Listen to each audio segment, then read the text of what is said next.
percaya siang hari ini jadi siang yang mengubahkan Tuhan. Kami percaya ketika kami datang, kami tidak akan kembali dengan keadaan yang sama. Kami percaya anugerah, perkenanan, kemurahan yang daripadamu dicurahkan siang hari ini. Dan kami berjalan karena anugerah yang daripadamu Tuhan. Terima kasih Bapak siang hari ini. Mari biar Engkau yang beracara di tengah-tengah kami Tuhan.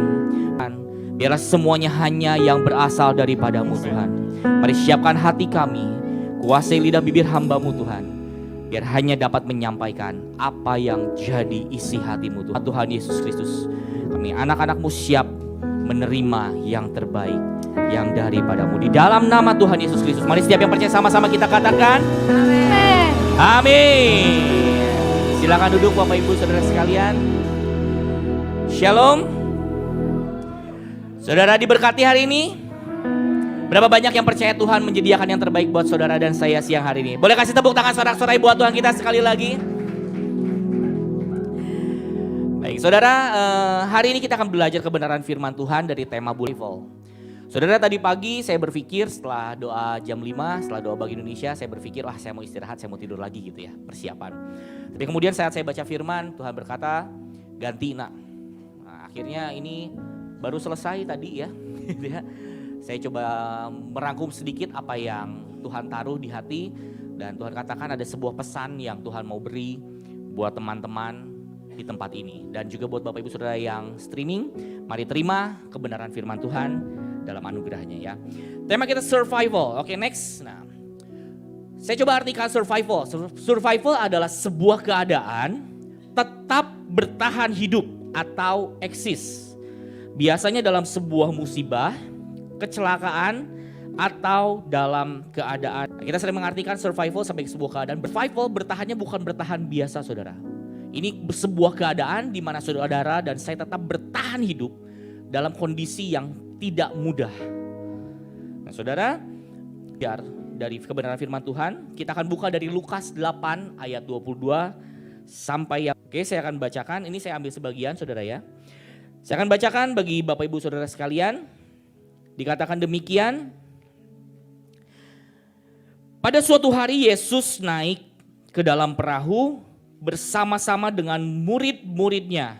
Dan ia berkata kepada mereka, dikatakan oleh Tuhan demikian, marilah kita bertolak ke seberang danau. Kemudian dikatakan lalu bertolaklah mereka. Dan ketika mereka sedang berlayar, Yesus tertidur. Ketika Yesus tertidur, sekonyong-konyong turunlah taufan ke danau sehingga perahu itu kemasukan air dan mereka berada dalam bahaya. Saudara, saya menggarisbawahi dan saya coba buat bold besar di situ ya. Dikatakan demikian, marilah kita bertolak ke seberang danau. Sebuah kalimat yang dikatakan, dinyatakan oleh Tuhan kita. Tuhan berkata, nak, ayo bertolak ke seberang. Saat itu murid-murid dalam sebuah keadaan ada di sebuah tempat yang padat saudara ya, tanahnya. Mereka ada di sebuah tempat yang tanahnya padat di mana mereka bisa berpijak dengan baik. Kemudian saat itu Tuhan Yesus gurunya berkata, nak, murid-murid ayo kita menyeberang ke danau. Dan hari itu mereka berkata, oke, ayo. Kenapa? Karena naik perahu saudara. Yang mereka injak tetap tanah yang padat. Tapi masalahnya di luar perahu itu air. Yang artinya kalau sampai mereka keluar dari perahu, keadaannya bisa menjadi berbeda. Nah saudara, berapa banyak dalam kehidupan saudara dan saya, kita ada dalam sebuah masa yang baik. Kita berada dalam sebuah masa yang ya baik-baik saja berjalan seperti biasanya. Kita bergerak ke kanan ke kiri, semuanya aman. Tapi kemudian ada sebuah masa di mana Tuhan berkata, nak, ayo bertolak ke seberang. Masuk ke sebuah tempat yang lebih sempit. Ruang geraknya lebih terbatas. Dan kalau engkau berjalan keluar dari batas-batasnya Tuhan, kau bisa celaka saudara. Habitat kita hidup di darat saudara ya. Kalau di air itu beda cerita saudara ya. Nah tapi berapa banyak Tuhan membawa kita keluar dari zona nyaman, zona aman kita untuk bertolak ke seberang. Siapa yang memerintahkan? Yesus. Tuhan kita. Kemudian lalu bertolaklah mereka, dan seketika mereka sedang berlayar, Yesus tertidur, sekonyong-konyong turunlah taufan ke danau. Sehingga, apa saudara? Perahu itu kemasukan air dan mereka berada dalam bahaya. Tuhan yang memerintahkan, murid-muridnya nurut. Tetapi ketika murid-muridnya melakukan perintah Tuhan, murid-muridnya berpikir, oh kalau Tuhan yang memberikan perintah, semuanya pasti baik-baik saja. Bukankah janjinya ajaib?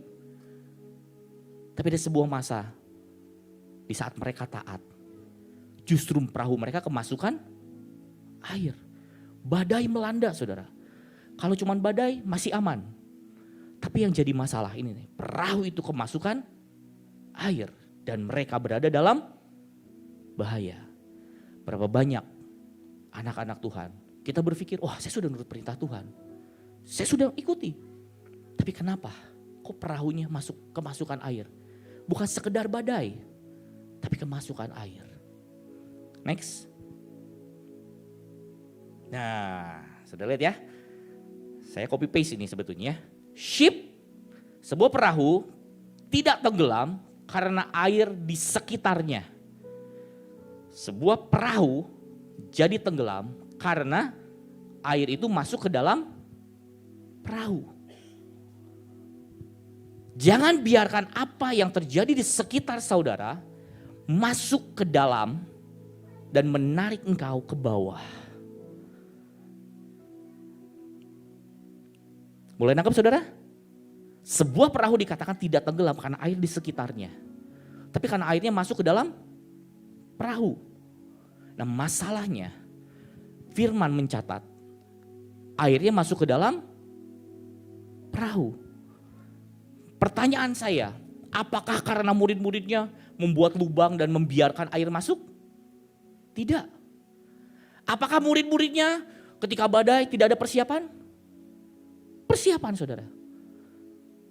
Tapi badai itu melanda, mereka berusaha bagaimana caranya. Air masuk dikeluarkan, air masuk dikeluarkan, air masuk dan dikeluarkan.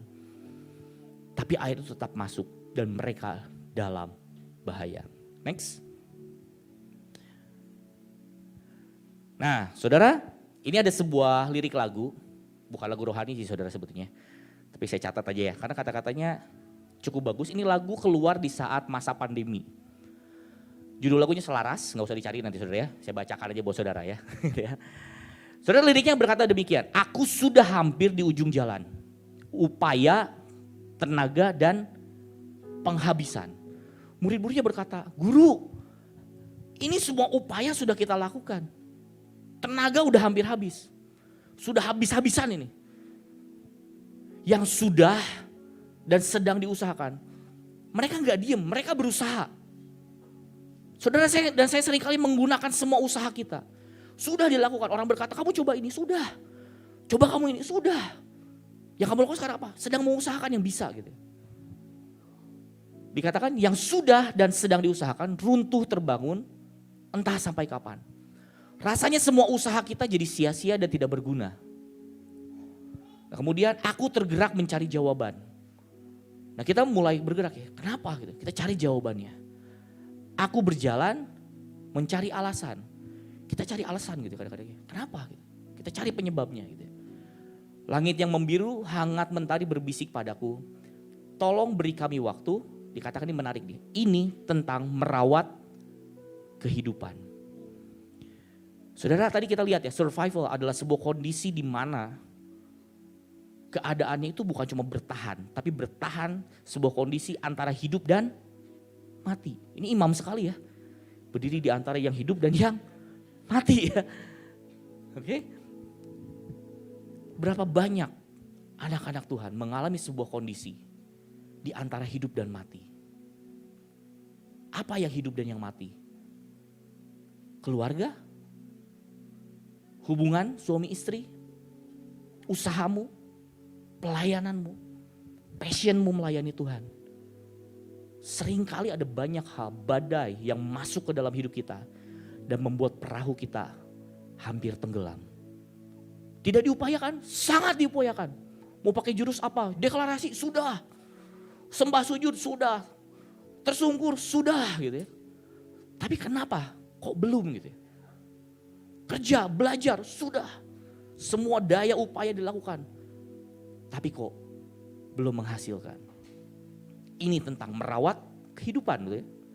Dikatakan gini, kita bisa selama masih ada rumah untuk pulang dan memulai segalanya. Saudara, boleh next? Rumah bukan tentang bangunan. Rumah adalah tempat untuk pulang. Yang jadi pertanyaannya, apakah saudara punya rumah untuk pulang? Kalau saudara punya, apa rumahmu? Siapa rumahmu? Saudara, ada perbedaan antara rumah dan tempat kerja. Siapa di sini yang punya tempat kerja? Siapa yang kerja di perusahaan orang gitu, ada mungkin? Bekerja di sebuah perusahaan? Oh, pengusaha semua di sini ya? Wah, luar biasa. Full timer semua ya. Pengusaha yang diberkati Tuhan ajaib. Amin ya. Nah, saudara, saya mau bertanya gini. Sehebat-hebatnya saudara ada di tempat kerjamu. Sehebatnya saudara, sehebat-hebatnya, sebaik-baiknya saudara di tempat kerja. Ketika saudara sudah selesai. Ketika saudara sudah tua. Sudah tidak dapat berbuat apa-apa. Apakah perusahaan itu akan tetap berkata, wah ini karyawan luar biasa nih. Maka sampai akhir hidupnya kita akan gaji. Ada yang begitu perusahaan? Enggak ya. Perusahaan itu ketika karyawannya sudah tidak bisa maksimal, apa yang akan dikerjakan? Diganti, saudara, betul? Kalau kita masuk hanya sekedar kerja, itu bukan tempat pulang. Karena pada akhirnya kita tergantikan. Tapi kalau saudara punya rumah, rumah adalah tempat, bahkan di saat terburuk sekalipun, itu tempatmu pulang. Bahkan di saat semua orang berkata, kamu sudah tidak ada tempat, kamu sudah tidak bisa lagi di tempat ini. Ada satu tempat untuk pulang, namanya rumah. Pertanyaannya, siapa rumahmu? Next. Nah, saudara, masih di Lukas 8 ayat 24-25 dikatakan, maka datanglah murid-muridnya membangunkan dia. Katanya, guru kita binasa. Saudara, yang bicara ini orang-orang yang sudah sangat ahli dalam bidang pelayaran lah. Mereka adalah orang-orang murid-muridnya sebelum dipanggil Yesus menjadi penjala manusia, mereka penjala ikan. Mereka paham betul tentang kapal, mereka paham betul tentang danau, mereka paham tentang kondisi, mereka pakai semua yang mereka punya, mereka pakai keahlian, pengalaman dan semuanya. Tapi kesimpulan mereka adalah guru-guru kita binasa. Kenapa? Secara manusia sudah tidak ada harapan, saudara. Berapa banyak yang kita usahakan, itu sudah di titik sekarat, saudara. Kemudian dikatakan ia pun bangun, Yesus bangun lalu menghardik angin dan air yang mengamuk itu. Dan angin dan air itu pun reda dan danau itu menjadi teduh. Lalu katanya kepada mereka, apa saudara? Di manakah kepercayaanmu? Saudara, rumah untuk kita pulang adalah satu pribadi yang namanya Yesus. Siapa namanya? Katakan Yesus. Yesus. Itu tempat saudara pulang. Tempat di mana saudara sadar di saat keadaan menjadi begitu mengerikan, ada satu tempat yang paling aman untuk kita berlindung dan pulang, yang namanya Yesus Kristus Tuhan. Dia gembala kita yang sangat baik. Amin. Dan Tuhan berkata, seandainya keadaan menjadi sangat-sangat mengerikan, tetap percaya. Jangan keluarkan kata-kata guru kita binasa. Karena ketika ada Yesus, semua masalah selesai. Saudara, kita melewati masa pandemi, betul? Orang berkata, wah kita mungkin tidak ada di dalam perahu yang sama, saudara. Setiap orang beda-beda, betul? Tapi kita berada di badai yang sama, betul? Seluruh dunia. Yang jadi fokusnya bukan perahunya, bukan badainya. Pertanyaannya, apakah ada Yesus di dalam perahu saudara dan saya? Kalau ada Yesus, sebesar apapun badai yang menghantam, seberapa banyak pun air yang masuk ke dalam perahu kita, selalu ada harapan.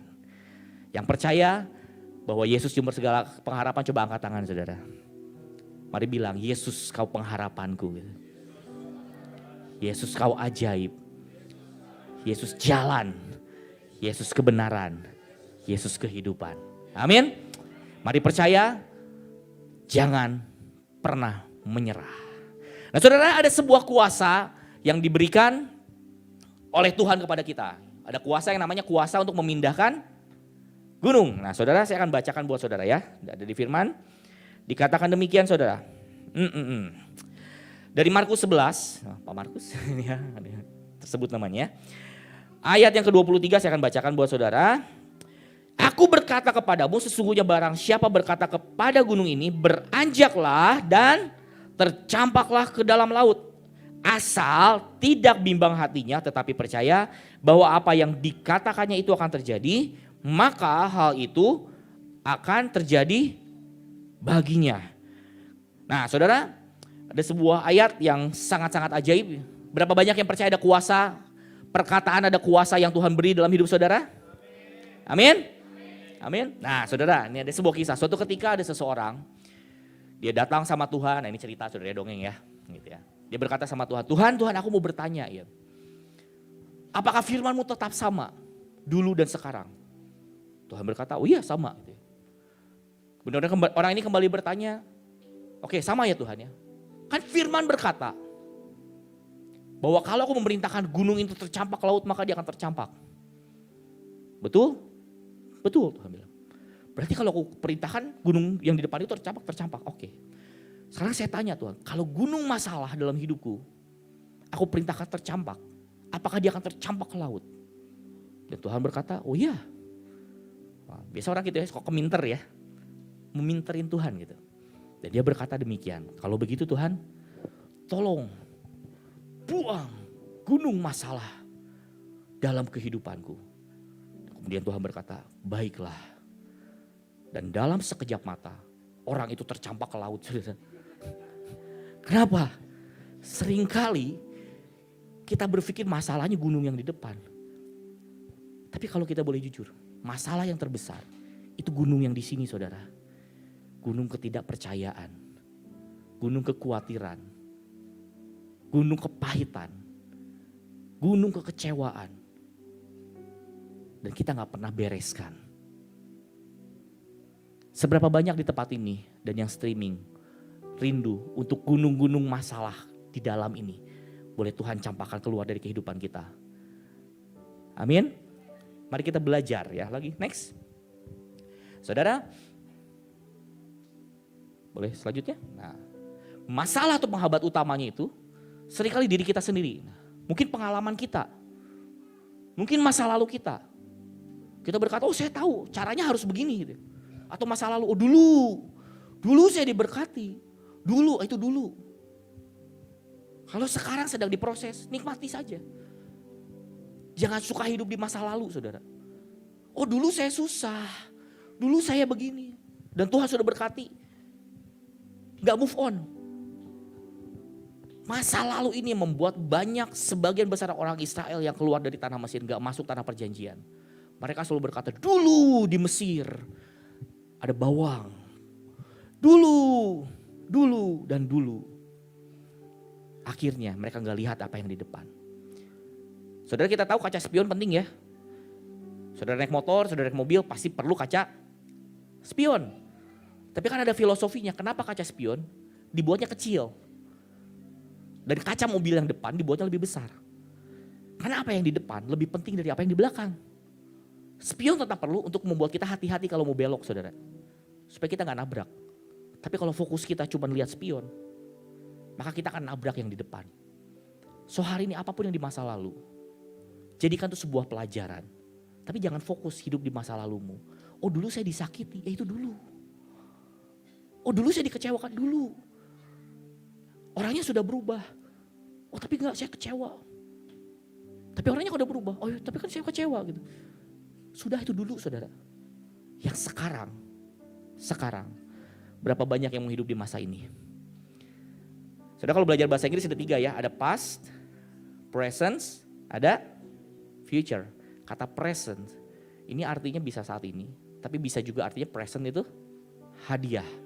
Saat ini, hari ini, masa ini hadiah yang Tuhan beri buat saudara dan saya. Apa yang terjadi di masa lalu, sudah. Hari ini hadiah yang Tuhan beri untuk kita bisa mencapai masa depan yang ajaib. So hari ini jangan biarkan masa lalumu memadamkan apimu saudara. Saudara tadi waktu saya datang ke sini saya gak ngerti kenapa suruh ganti khotbahnya gitu ya. Pagi-pagi akhirnya saya jadi ngetik gitu ya.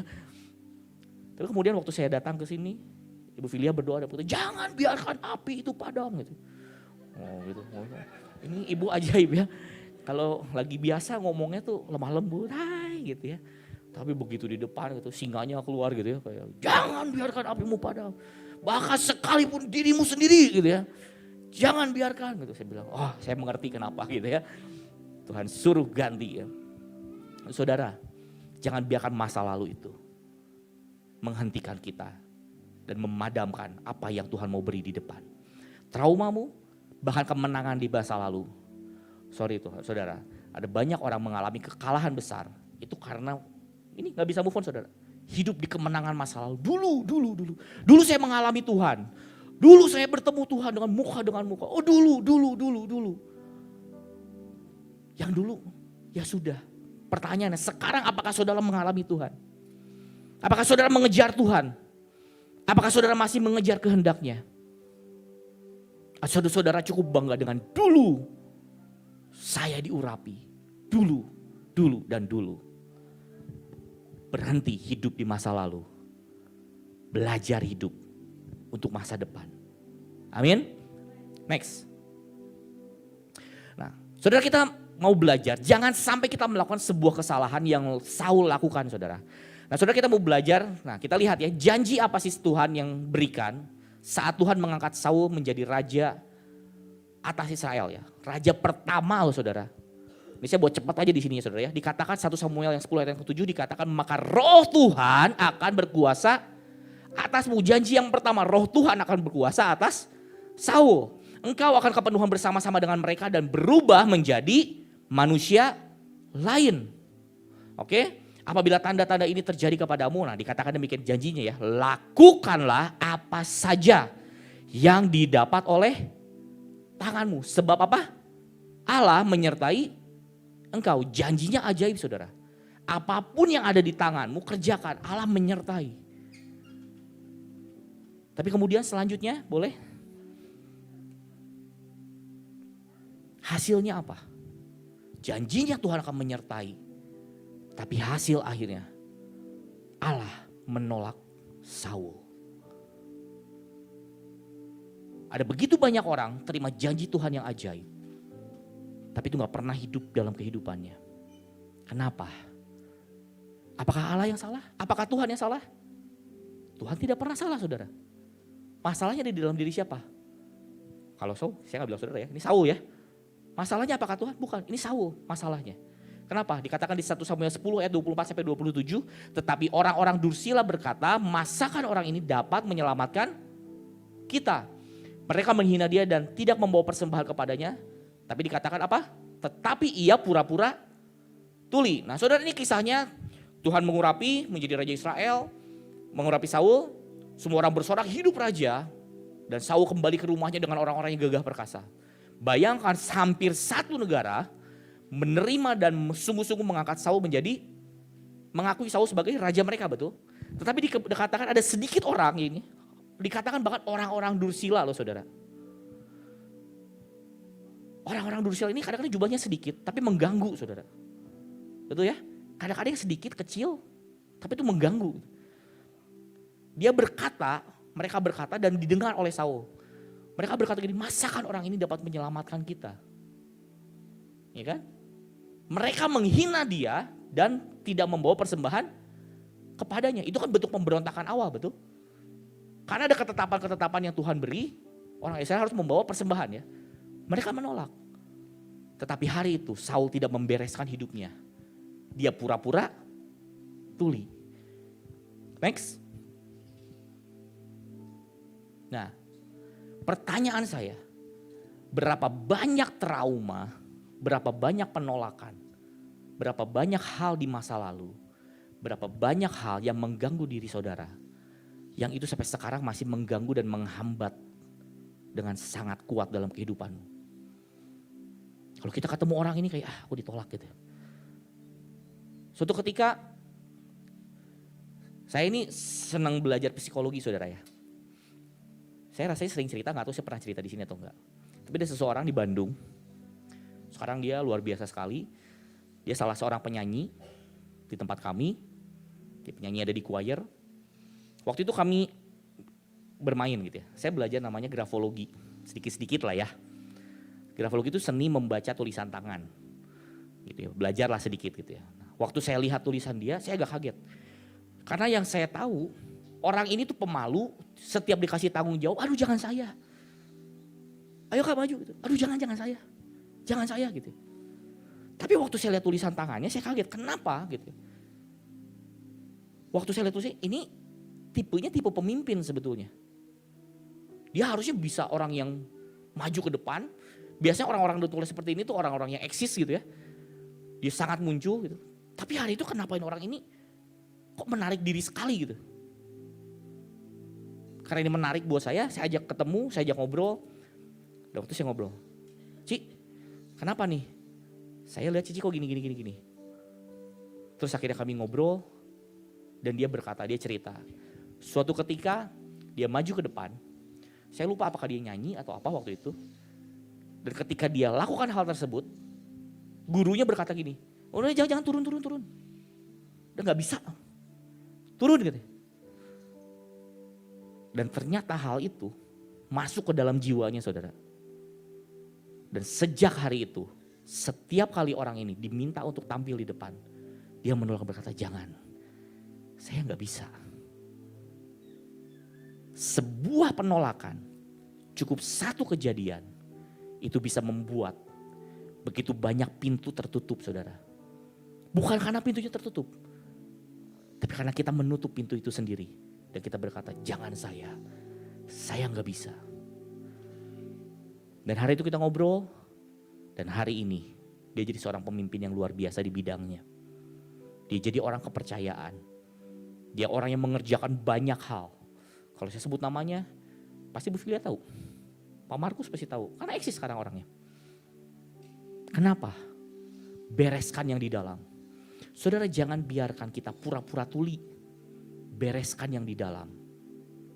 Kalau itu menjadi penyebab saudara takut melangkah, selesaikan bersama dengan Tuhan. Pesan yang tadi disampaikan lewat Ibu Filia, jangan biarkan apimu padam.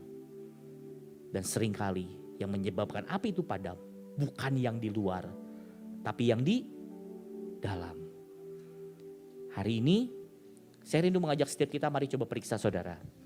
Sebenarnya apa sih yang membuat api kita padam? Pengalaman apa sih di masa lalu yang membuat api kita padam? Dan kalau saudara mau bereskan dengan Tuhan, maka pintu-pintu ini yang selama ini tertutup, itu akan terbuka dengan cara yang ajaib buat saudara dan saya. Amin. Berapa banyak yang percaya di Allah yang jadi jalan buat setiap apapun pergumulan kita. Amin. Dia sanggup melakukan semuanya.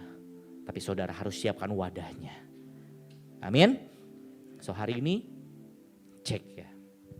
Nah saudara belum? Masih yang tadi sebelumnya? Nah saya mau ajak kita kenali why.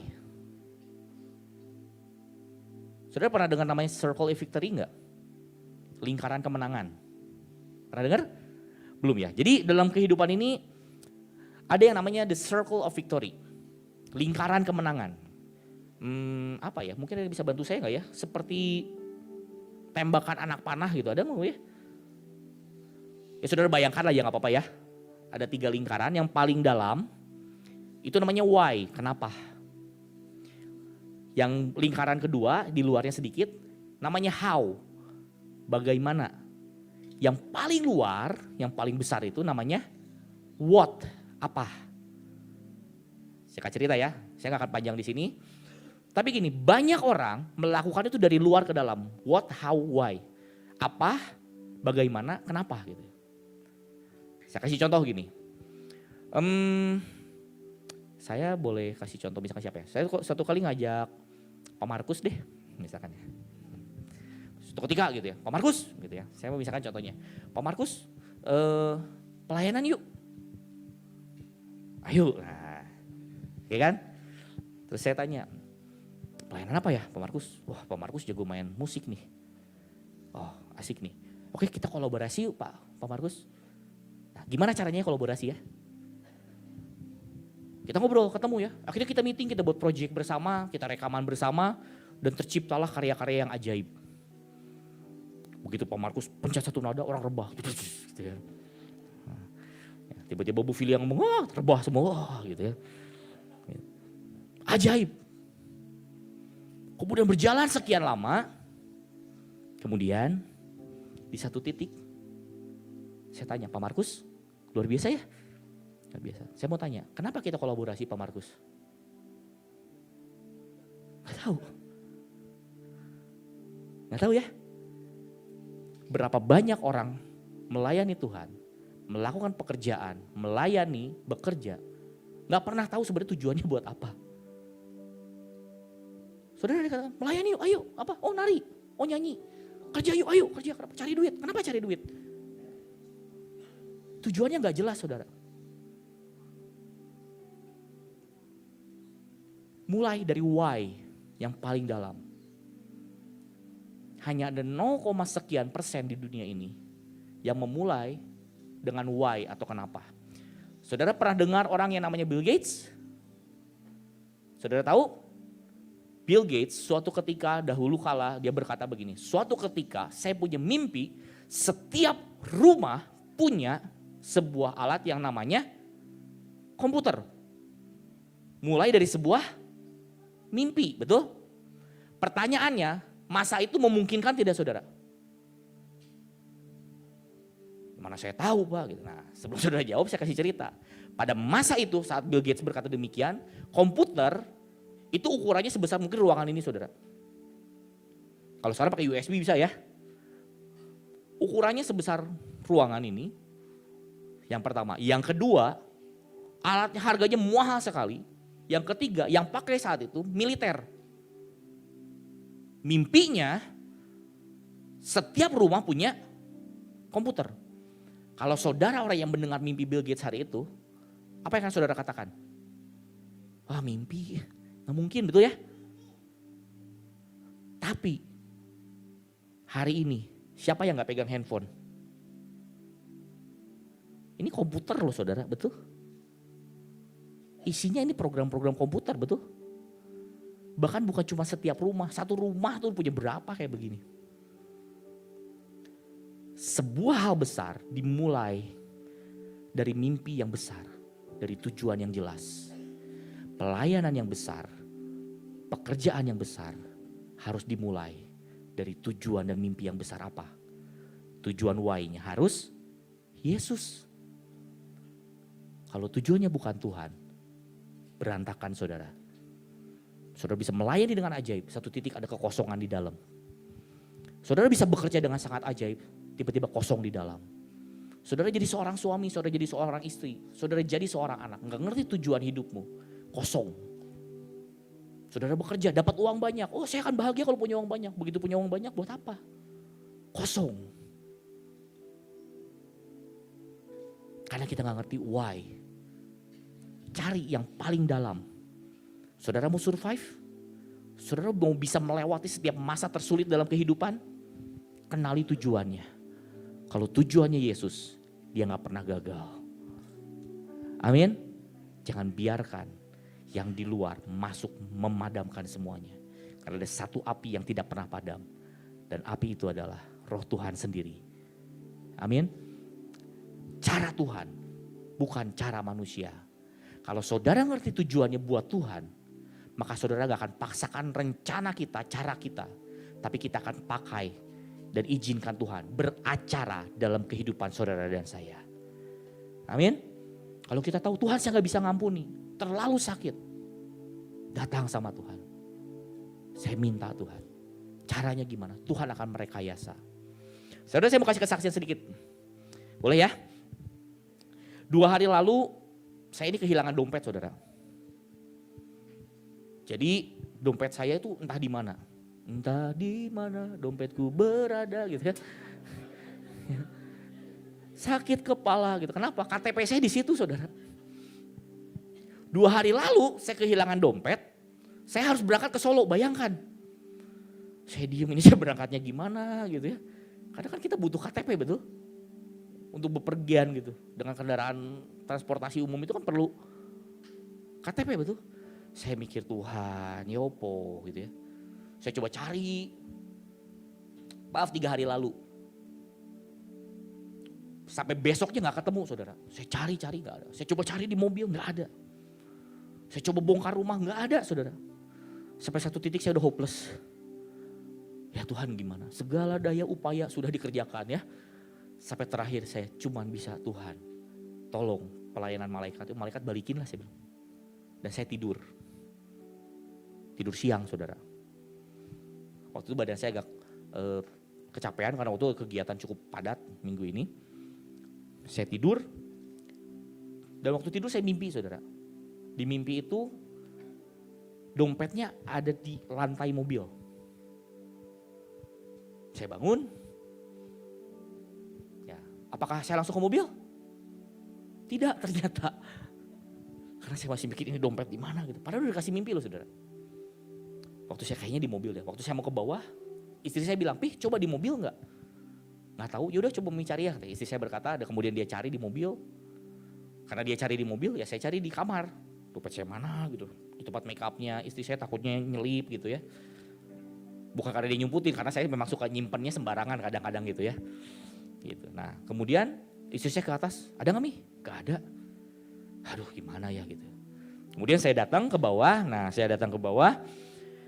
mau pergi waktu itu mau ngapain ya, mau nganter barang atau apa gitu. Waktu saya diem, Tuhan tuh bilang, kan aku udah kasih mimpi di mobil. Saya buka pintu mobil, saya lihat bawah. Dompetnya ada di mana? Di bawah, saudara. Terlihat jelas gitu. Dengan rapih. Apa yang mau saya ceritakan? Kadang-kadang kita udah rasanya udah kemana nih. Betul ya? Tapi kalau Tuhan beracara, caranya ajaib, saudara. Kalau yang nyari saya mungkin miss. Yang nyari itu sudah saya sebelumnya. Anak saya yang laki-laki, Aaron. Sudah itu saya cari lagi. Istri saya cari dan tidak ada. Nyarinya udah dalam anugerah, udah 5 kali, saudara. Gak ada, saudara. Dan waktu itu berkata, aku gak tahu Tuhan. Buka. Ada. Cara Tuhan bukan cara manusia. Next ya. Nah, cara Tuhan bukan cara manusia. Nah saudara, kita akan baca nanti dari Matius 14 ayat 13 sampai ke 21. Saya gak bacakan, saudara ya, untuk menghemat waktu. Gak apa-apa ya. Ini dari Matius 14 ayat 13 sampai 21. Nah ini sebagian. Saya bagi 3 bagian, saudara. Ini tentang Yesus memberi makan 5.000 orang ya. Nah, saya bagi 3, ada masalah, solusinya dan hasilnya. Saya kasih itu ya. Masalahnya yang pertama adalah menjelang malam murid-muridnya datang kepadanya dan berkata, ini orang datang mendengarkan Yesus berkhotbah malam dan kemudian mereka belum makan, itu masalahnya gitu. Menjelang malam murid-muridnya datang kepadanya dan berkata, tempat ini sunyi dan hari sudah mulai malam. Masalah pertama, tempatnya sudah sunyi, harinya malam, tapi solusi dari murid-murid apa? Udah tahu tempatnya sunyi, udah malam. Mungkin udah tutup tokonya kan gitu ya. Murid-muridnya berkata, suruhlah orang banyak itu pergi. Supaya mereka dapat membeli makanan di desa-desa. Mereka berkata, wah ini ada masalah. Yaudahlah masalahku begitu kan. Ya pada pergi-pergi sok cari makan sendiri-sendiri deh gitu. Ini tempatnya udah pada tutup nih, sepi gitu. Kita mau nyariin juga bingung mau kemana gitu. Udah Tuhan, guru suruh orang-orang ini bubar deh gitu, cari makan gitu. Itu masalah pertama. Masalah kedua, tetapi Yesus berkata kepada mereka, tidak perlu mereka pergi. Dikatakan perintahnya apa? Kamu harus memberi mereka makan. Nah loh, siapa di sini yang percaya bahwa saudara dan saya murid-murid Tuhan? Angkat tangan. Amin. Nah, gimana kalau Tuhan dan guru berkata, saudara tahu di masalahnya tempat sepi, gak ada tempat makan. Di depan saudara bukan 30 orang, 5.000 orang laki-laki. Belum termasuk perempuan dan anak-anak. Belum makan, tempat makan udah tutup semua. Tiba-tiba muridnya kan, siapa di sini sekali lagi murid-muridnya? Dan Tuhan berkata, nak, kamu yang harus kasih mereka makan. Apa yang akan saudara lakukan? Guru yang bener aja gitu. Mau enak aja ngasih perintah gitu. Mau aneh-aneh gitu ya. Udah masuk akal gitu. Tapi ini perintah Tuhan loh. Ada yang berani bilang Tuhan salah? Mau pakai ngancem ya nanyanya gitu ya. Dan saudara, jawab mereka. Mereka bisa jawab. Tuhan, guru, yang ada pada kami di sini hanya apa? 5 roti dan 2 ikan. Nggak cukup. Betul ya? Buat saya aja nggak cukup, murid aja 12. Itu di jumlah-jumlah, ya udahlah pelit-pelit amat gitu ya. Kan ada 5 roti ya, seorang 1 roti gitu ya. 2 ikan, nah yang 2 dapat ikan gitu. Baru 7 kan, nah 5 murid aja nggak cukup, masih kurang nih. Belum gurunya, itu kalau murid-muridnya udah kurang ajar, gurunya nggak dikasih makan gitu ya. Makan duluan. Ini 5.000 orang saudara, mau cukup gimana? Betul ya? Tapi kemudian solusinya, next. Bahas masalah tuh jangan lama-lama lah ya, 20% cukup ya. Bicara solusi, betul ya? Orang tuh jangan senang ngomongin masalah terus gitu. Kalau cerita kasih masalah gak usah gitu ya. Masalah ada, cari solusinya ya. Solusinya Yesus berkata apa? Bawalah kemari kepadaku. Solusinya apa saudara? Bawa kepada Yesus. Kalau saudara udah tahu gak cukup, bawa kepada Yesus. Tuhan, tanggunganku sekian, uangku sekian, pandemi, gimana? Bawa ke hadapan Yesus. Tuhan, anakku, aduh Tuhan, gitu ya. Kemampuanku ngomong udah gak cukup, bawa ke hadapan Yesus. Aduh Tuhan, pasanganku, suamiku, istriku. Itu kalau udah pusingnya tuh udah bukan migrain ya, migrainnya udah pindah-pindah kiri kanan, depan belakang gitu ya. Saya udah gak punya kemampuan lagi, bawa ke hadapan Yesus. Kunci pertama, bawa ke hadapan Yesus. Lalu disuruhnya orang banyak itu duduk di rumput ya. Dan setelah diambilnya, ketika Tuhan mengambil apa yang Tuhan yang pertama beri saudara. Apa yang ada pada kita bawa. Jangan mentalnya begini terus minta. Give me gitu ya. Mentalnya melepas saudara. Beri, bawa di hadapan Tuhan. Dan setelah diambilnya 5 roti dan 2 ikan itu, Yesus ambil gak saudara? Ya. Kan kalau saudara, kita bilangnya ini ajaib karena kita udah tahu cerita akhirnya betul ya. Tapi bayangkan saudara ya, 5.000 orang, 12 murid belum makan, ada 5 roti dan 2 ikan. Dan Yesus berkata kepada mereka apa? Sini kasih saya. Kalau saudara jadi muridnya ya, kalau yang seujonan gitu ya, yang pikirin jelek mulu, mikirnya apa? Wah, guru ini keterlaluan, udah cuma segitu-gitunya, gak cukup, mementingkan diri sendiri. 5 roti diambil 5-5-nya lagi. 1 kayak buat saya gak apa-apa, yang lain gitu kan bisa gitu ya. Ya. Kalau kita dapat kadang-kadang yang lain juga, tapi tetap guru baik gitu ya. Kita kan bisa gitu, Yesus ambil semuanya gitu ya. Berani gak kita bawa di hadapan Tuhan? Makanya jangan suka jelek hati gitu loh sama Tuhan. Jangan suka curiga sama Tuhan. Kalau Tuhan berkata bawa padaku, kasihkan. Kasih saudara. Dan ketika Tuhan terima, apakah Tuhan tiba-tiba firman mencatat, maka Yesus memotong roti itu dan memakannya sampai kenyang. Dan berkata, beriman ya semua gitu. Banyak orang gitu kan ya, give me. Kalau tenang beriman gitu. Yesus gak gitu saudara. Dia terima, dia ambil apa yang jadi persembahan. Dan kemudian Yesus menengadah ke langit dan mengucap berkat. Ketika dia terima, dia mengucap berkat, dia angkat ke langit, dia angkat ke hadapan Bapa. Kemudian dia pecah-pecah. Kemudian dia apakan? Dibagikan lagi kepada siapa saudara? Muridnya. Nah sekarang kita simulasi ya. Jangan saya lah Tuhan, ini Tuhan A ceritanya. Tuhan ngadah, memberkati, kemudian memecahkan rotinya dan dikasih sama murid-muridnya. Siapa murid-muridnya? Saudara ya. Tuhan datang sama saudara, ini gak cukup nih dipecah, dibagi.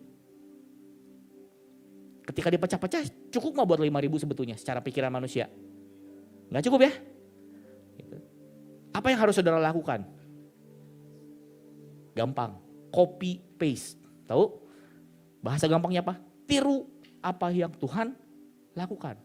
Kalau Tuhan memecah dan Tuhan membagi, saat saudara sebagai muridnya terima, coba gini semuanya, terima yang dari Tuhan. Oke, terima ya. Udah terima. Apa yang harus saudara lakukan? Apa? Baca, lihat tuh sini, ada di sininya. Lalu muridnya membagi-bagikannya kepada banyak orang. Bukan berkata, maka Yesus membagikan pada murid-muridnya, kemudian mungkin muridnya makan dulu sampai kenyang. Saya sudah kenyang. Baru saya bagi-bagi. Begitu? Enggak ya. Ketika Yesus memberi murid-muridnya, mereka belajar dari gurunya. Ini namanya murid.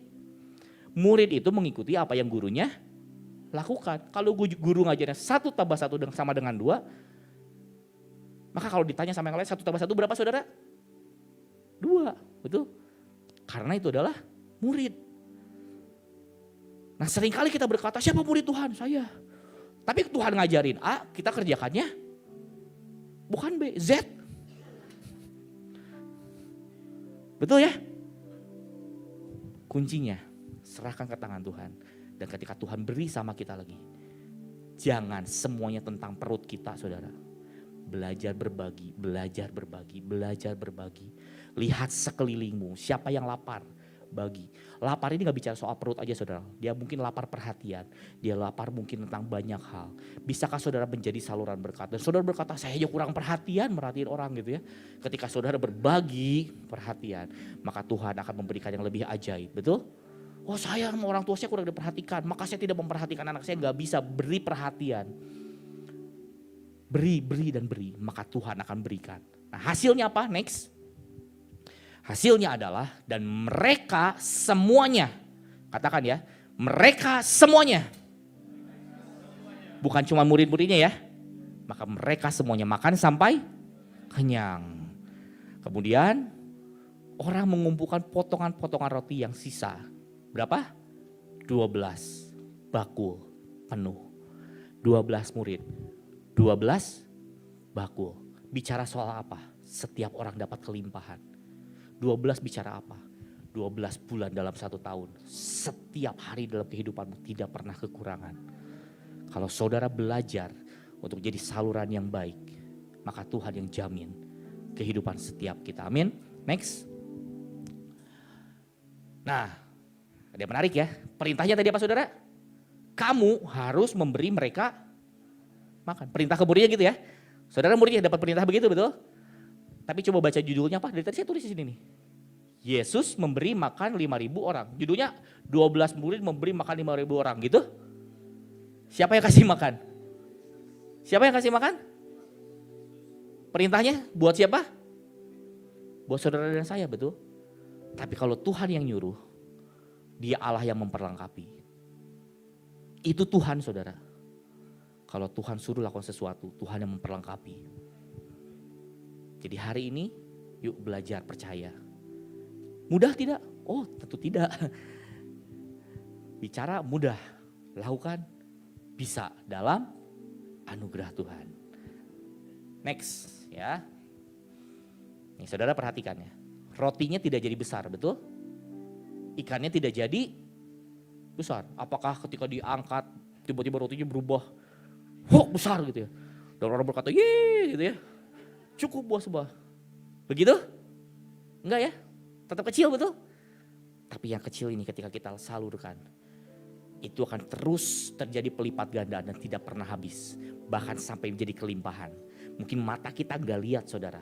Tapi ketika saudara melangkah, itu terjadi. Ketika saudara melangkah, perlipat gandaan terjadi. Ketika saudara melangkah, mujizat terjadi. Ketika saudara melangkah, ketika saudara melakukan apa yang Tuhan katakan, maka penyertaan Tuhan itu akan dinyatakan dalam kehidupan saudara dan saya. Jangan pandang dari apa yang saudara dan saya hanya lihat dari mata jasmani kita. belajar melangkah, maka saudara akan mengerti kehendak Tuhan yang ajaib. Cara manusia dengar, mengerti, baru kita lakukan, betul? Tapi cara Tuhan dengar, saudara mungkin gak ngerti, lakukan dulu. Dan di akhirnya saudara akan berkata, oh ternyata begitu. Itu cara Tuhan, bukan cara manusia. Next. Saudara, saat kita terima berkat dari Tuhan, poinnya belajar jadi saluran yang benar. Ketika saudara melakukan jadi saluran yang benar, mujizat terjadi, masalah selesai, kelimpahan. Jadi bagian saudara dan saya. Caranya gimana gak tahu. Tapi gak mungkin, bisa. Tapi orang, jangan ngomong masalah, jangan banyakkan tapi saudara. Tapi masalah saya, tapi saya udah tahu masalahnya, udah cukup. Gitu. Kalau saudara lagi punya masalah, ya saya udah tahu masalahnya, udah jangan dibahas terus. Yuk kita bicara solusinya. Porsinya harus jelas, masalah cukup 20% maksimal. Solusinya 80%. Dan solusi yang terbaik adalah Yesus Kristus Tuhan. Amin. Next. Selesai ya. Nah, ini kesimpulan kita di ibadah hari ini saudara. Kalau saudara mau jadi orang-orang yang survive, yang melewati masa-masa yang paling kritis sekalipun, yang bisa melewati setiap masa, bahkan yang paling mengerikan buat banyak orang. Kuncinya ini saudara, libatkan Tuhan dalam segala aspek kehidupan saudara dan saya. Pastikan Yesus ada di dalam perahu saudara. Pastikan Yesus ada di dalam perahu kehidupan saya. Pastikan Yesus ada di dalam perahu keluargamu. Pastikan Yesus ada di dalam perahu bahtera usahamu. Pastikan Yesus ada di dalam usahamu, pekerjaanmu, studimu, keluargamu, hubunganmu dengan sesama, hubunganmu dengan suami, hubungan saudara dengan istri, hubungan saudara dengan anak, hubungan saudara dengan partner bisnis, hubungan saudara dengan siapa. Libatkan Yesus di dalamnya. Kalau saudara mulai menyerah, pertanyaan saya kenapa? Kenapa gimana saudara bisa melayani orang di luar, tapi saudara berhenti dan menyerah menghadapi yang paling dekat? Kalau ada Yesus, saudara akan sadar istrimu, jiwa yang Tuhan percayakan buat saudara urus. Suamimu, itu jiwa yang Tuhan mau saudara pertanggungjawabkan. Anakmu, orang tuamu, orang-orang di sekitarmu. Hari ini coba lihat kiri kananmu gitu ya, yang bawa sama pasangannya, sama anaknya, istri, coba lihat. Ada Tuhan di dalam mereka ya, tiba-tiba bersinar gitu ya. Ini jiwa. Jangan pernah menyerah. Kalau ada Yesus di dalamnya, Yesus cukup bangun dan menghardik, semuanya selesai. Amin. Mari kita tutup mata, kita berdoa.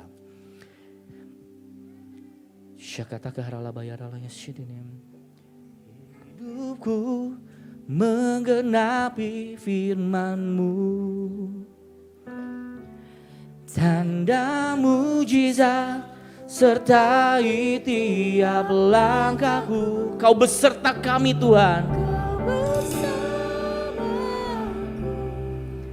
di dalamku, jadi bukti kebesaran. Mari saudara saya sama-sama kita bangkit berdiri di hadapan Tuhan saat ini. Mari angkat kedua tangan kita, mari terus nyatakan, biarin jadi doa kita. Tuhan, biar hidup kami menggenapi penetapan yang Tuhan taruh atas setiap kami. Kau bersamaku, di dalamku, jadi bukti kebesaran-Mu. Mari angkat kedua tanganmu saudara. Bapa, hamba berdoa siang hari ini, biar Tuhan Kau yang bekerja, Kau yang beracara di setiap langkah kehidupan anak-anak-Mu di tempat ini Tuhan. Biar kami didapati jadi murid-murid yang bisa melakukan apa yang guru kami ajarkan. Biarkan kami jadi anak-anak yang jadi kesayangan-Mu Tuhan. Biar kami jadi rekan sekerja yang dapat Kau percayai Tuhan. Biar hidup kami menggenapi apapun yang Tuhan tetapkan. Terima kasih Tuhan. Kami mau bawa hidup kami, jangan biarkan api yang di dalam ini padam Tuhan, tapi biar Tuhan yang mengerjakan segala sesuatu di dalam kemurahan, keajaiban-Mu Tuhan. Terima kasih Bapa. Di dalamku, jadi bukti kebesaran-Mu. Kau bersamaku, Kau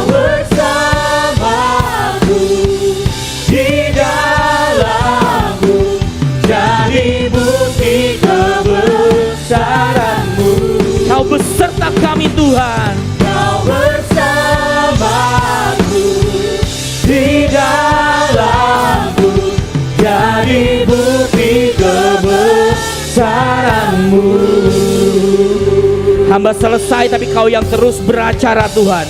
Di dalam nama Tuhan Yesus Kristus, Tuhan yang memeteraikan semua dan terjadi di dalam nama Tuhan Yesus Kristus. Mari setiap yang percaya sama-sama kita katakan amin.